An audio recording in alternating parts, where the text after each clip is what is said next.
Welcome to the Jill on Money podcast. It is Monday, December 7th, and we are delighted that you're joining us.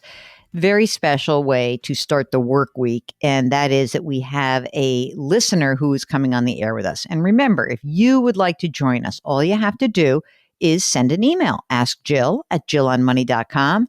Ask Jill at jillonmoney.com. And please just let them know. Just say, hey, I'd love to be on the show with you guys. And Mark, the international man of mystery, will be in contact with you. He did that with Richard, who was on the line from California. And Richard, you said you thought like, oh my God, maybe this guy is real, maybe not. Like, how did you feel when Mark actually emailed you back and said, let's get you on the show? Even when I got the email back, it was still from Jill on Money. So I still thought it was kind of a ploy, but you have no reason to lie. So, but talking to him this morning prior to this, that was a nice treat. So I definitely think that it was worth it. So let's get into, you are a recidivist emailer to us. You first emailed us about what? So back in June, I picked up your podcast and you had said, okay, write in and I'll answer any of your questions. I was questioning it at first. I was like, okay, how real is this? So of course I tried and you responded immediately. So at the time I think it was around $350,000. And with COVID going on, I was still uncertain as to how to position myself. I was going to max out my 401k and my Roth IRA by June. So I didn't know what I should be doing with my money for the rest of the year. And at the time, you gave me some good advice. Here I am a couple months later looking for some more advice. All right. So tell us what we can do today. And also give us some of the facts about your life. So I live in California, so a little bit higher on the taxes. And I make about $100,000 a year. It's a sales job, so the commissions can kind of go back and forth. But what I'm looking at right now is I have about $127,000 in my 401k. That's a traditional account. And I'm wondering if it makes sense to convert that this year. It'd be at the 24% tax bracket, but I figured I'd have 3 to 4 decades of tax-free growth. And just looking to see what I can do, like, small moves today that are going to have a huge impact down the line. You are single also? Just wanted to make sure I understood that. Yes? Single. I have no debt, no mortgage. I rent a room. I've got a small dog that just showed up in the room right now. So I apologize if you hear that.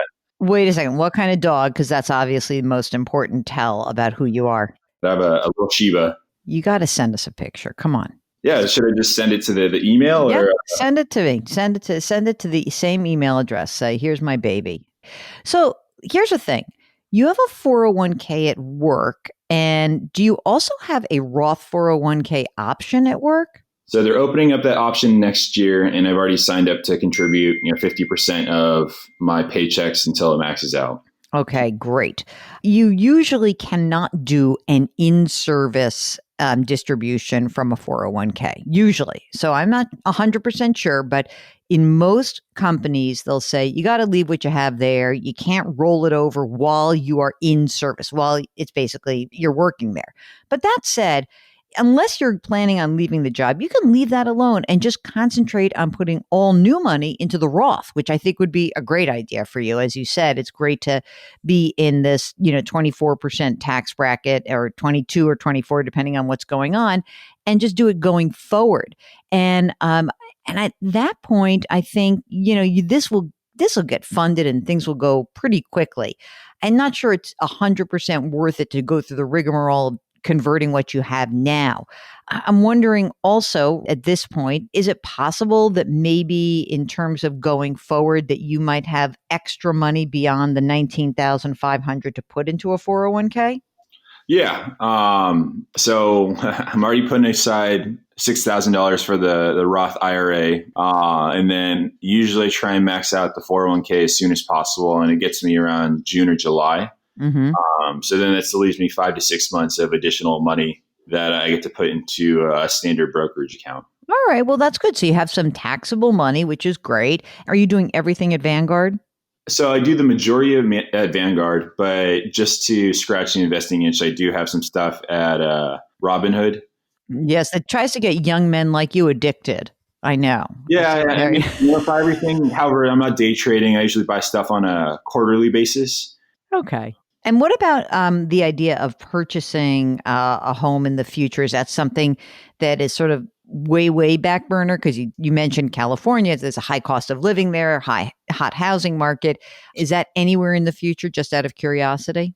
I'm not opposed to living in a rental unit, for the next decade. Stuff Hmm. might change on my end, but at this point, I'd rather keep putting as much money into retirement, letting it ride, try and get 7%, 8% returns on it, and then figure out what I want to do from there. At this point, I don't mind not owning a house. I don't have that want at this time.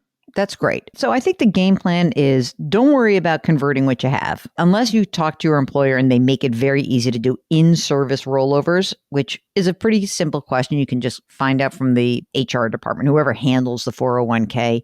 And again, most companies will not allow that. So you can explain, hey, I just want to move my money out and next year use the Roth. If you can do that, then great. I agree with the game plan. If you can't, don't sweat it. You've got the 401k, the traditional, let it sit there. You'll start the new Roth 401k next year. You've got your existing Roth IRA, and you got the investment account, which is growing, growing, growing. So I think you're in really good shape.